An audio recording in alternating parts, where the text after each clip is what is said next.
જય માતાજી મિત્રો, આજે આપણે ઉજ્જૈનની મેલડીમાની વાર્તા સાંભળીશું। આમ તો મેલડીમાની ઉત્પત્તિની વાર્તા ઘણી છે, જેમાં આજે હું તમારી સમક્ષ એક રજૂ કરું છું। આશા રાખું છું કે આ વાત તમને પસંદ આવશે। આ વાર્તા શરૂઆતમાં થોડીક બોરિંગ લાગશે, પરંતુ પછી પાછળથી મજા આવશે। વર્ષો પહેલાં ગુજરાતમાં પોજાણા કરીને એક રાજ હતું। આ પોજાણા રાજમાં રાજા ભોજ રાજ કરતા હતા। આ પોજાણામાં એક અંબા કરીને બ્રાહ્મણી હતી। આ અંબાને શિર માટેની ખોટ હતી, તેથી દીકરાની આશાએ અંબા રોજ મહાદેવના મંદિરે દર્શન કરવા જતી। પરંતુ આ સમયગાળામાં અને આ રાજમાં 7 વર્ષનો દુષ્કાળ પડ્યો હતો। આ પોજાણા રાજમાં એક વખત 900 સાધુની જમાત નીકળી હતી। આ જમાતમાં એક ચાચુંડી ભંગી કરીને પણ મહિલા હતી। આ મહિલાને 9મો મહિનો જતો હતો। આ ચાચુંડી ભંગીને તેને બાળકનો જન્મ આપી અને મહાદેવના મંદિરે દીકરાને મૂકીને સાધુની જમાત સાથે નીકળી ગઈ, કેમ કે દુષ્કાળમાં પોતાને ખાવાના ફાંફા હતા, ત્યારે આ દીકરાને શું ખવડાવે। બીજે દિવસે સવારે અંબા શંકર ભગવાનના મંદિરે આવી, ત્યારે આ ચાચુંડીનો દીકરો જોયો। અંબાએ વિચાર્યું કે ભગવાને મારા ઉપર દયા આવી અને મને દીકરો આપ્યો, એટલે આ અંબા બ્રાહ્મણીએ ચાચુંડી ભંગીના દીકરાને લઈને ઘરે આવી। ઘરે આવીને દીકરાનું નામ નૂર્યો પાડ્યો। અંબાએ આ દીકરાને સારી રીતે મોટો કર્યો। આમ કરતાં કરતાં નૂર્યો 7 વર્ષનો થયો અને દુષ્કાળ પણ જતો રહ્યો અને સારું વર્ષ પણ આવ્યું। 7 વર્ષ પછી આ સાધુની જમાત પાછી પોજાણા ગામમાં આવી। આ જમાત પોજાણામાં આવી એટલે અંબાએ આ સાધુની જમાતને જમવા માટે આમંત્રણ આપ્યું। આ સાધુની જમાત અંબાના ઘરે જમવા પણ આવી। આ જમાત જમતા પેલી ચાચુંડી ભંગી પણ આવી હતી।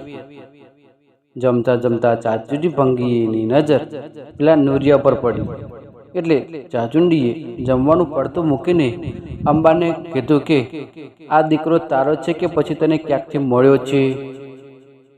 એટલે અંબાએ કીધું કે આ દીકરો મને મહાદેવે આપ્યો છે। એટલે ચાચુંડી બોલી કે આ દીકરો મારો છે, મને મારો દીકરો આપી દે। આમ કરતાં કરતાં અંબા અને ચાચુંડી ભંગી વચ્ચે બોલાચાલી થઈ। બોલાચાલી બહુ થઈ એટલે ચાચુંડીએ રાજા ભોજના રાજમાં ફરિયાદ કરી કે અંબા પાસે મારો દીકરો છે, પણ મને આપતી નથી। એટલે રાજા ભોજે કહ્યું કે ચાચુંડી, આ નૂરિયો જો તારો દીકરો હોય, તારી સામે 7 કપડાના પડદા રાખીએ અને આ પડદા પાછળ નૂરિયાને ઊભો રાખીએ। જો આ તારો દીકરો હોય તો તું તારું થાન દબાવ અને આ 7 પડદા વચ્ચે જો તારું દૂધ આ નૂરિયાના મોઢામાં પડે તો તને દીકરો મળી જશે। એટલે ચાચુંડીએ થાન દબાવ્યું અને 7 પડદા ચીરીને ચાચુંડીનું દૂધ નૂરિયાના મોઢામાં પડ્યું। એટલે અંબાએ કહ્યું, જા નૂરિયા, તારું નખો જ જાય। તે મને બ્રાહ્મણીને વટલાવી નાખી અને આ અંબા પોજાણા ગામના તાવડિયા નામના કૂવામાં પડીને મરી ગઈ। અંબાએ આત્મહત્યા કરી, પણ તેનો જીવ કૂવામાં જ રહી ગયો। બીજી બાજુ આ ચાચુંડી ભંગી તેના દીકરાને લઈ ઉજ્જૈનમાં જતી રહી અને ઉજ્જૈનમાં જઈને આ ચાચુંડીએ નૂરિયાને મેલી વિદ્યાનો બાદશાહ બનાવવાની તૈયારીઓ શરૂ કરી।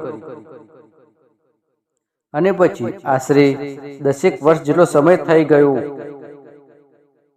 અને એક દિવસ 64 જોગણીઓ ફરતી ફરતી ગુજરાતમાં આવી અને પોજાણા ગામમાં પાસેથી નીકળી। આ 64 જોગણીઓએ વિચાર્યું કે આપણે 64 જોગણીઓ અહીં એક મોટું તળાવ બનાવીએ અને સ્નાન કરી આગળ વધીએ।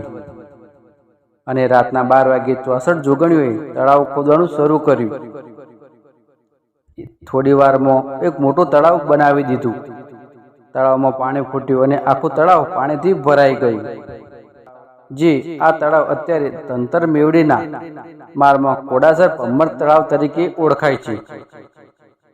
અને મિત્રો, આ 64 જોગણીઓના ઘોડાઓએ આ તળાવ ખોદ્યું હતું, એટલે આ તળાવને ઘોડાસર નામ પણ પડ્યું છે. આ તળાવ તૈયાર થઈ ગયું એટલે જોગણીઓ વિચાર્યું કે 64 જોગણીઓએ આ તળાવમાં નાહવા પડીએ તો આપણા કપડાં, મુંગટ અને હથિયાર કોણ સાચવશે? એટલે 64 જોગણીઓએ પોતાના શરીરનો મેલ ઉતારી એક પૂતળું બનાવ્યું. પૂતળું બની ગયું એટલે મોટી જોગણી ભગવાનના દરબારમાં ગઈ અને કૃષ્ણ ભગવાનને કીધું, મારે એક જીવની જરૂર છે. એટલે કૃષ્ણ ભગવાને કહ્યું કે જ્યાં તમે તળાવ બનાવો છો ત્યાં બાજુમાં એક કૂવો છે. આ કૂવામાં એક અંબા બ્રાહ્મણી નામનો બાઈનો જીવ ફરે છે. આ જીવ તમને શંકર ભગવાનની સાથે આપ્યો. અને પછી આ જોગણીઓએ કૂવામાંથી અંબા બ્રાહ્મણીનો જીવ લઈને પેલા મેલાના પૂતળામાં નાખ્યો. પેલું મેલનું પૂતળું ઊભું થયું અને 64 જોગણીઓ તળાવમાં સ્નાન કરવા ઉતરી. આ 64 જોગણીઓ ઘોડાસર ભમ્મર તળાવમાં સ્નાન કરીને તૈયાર થઈ આકાશ માર્ગે જવા તૈયાર થઈ. એટલે મેલનું પૂતળું બોલ્યું, ઓ બોન જોગણી, મારી વાત સાંભળતા જાઓ ને. તમે 64 જોગણીઓ મેલનું પૂતળું તો જીવંત કર્યું, પણ હવે મારું કોઈ ઠેકાણું પાડતા જાઓ. જય માતાજી મિત્રો, હવે આગળની વાર્તા આપણે આગળના એપિસોડમાં સાંભળીશું. જય માતાજી.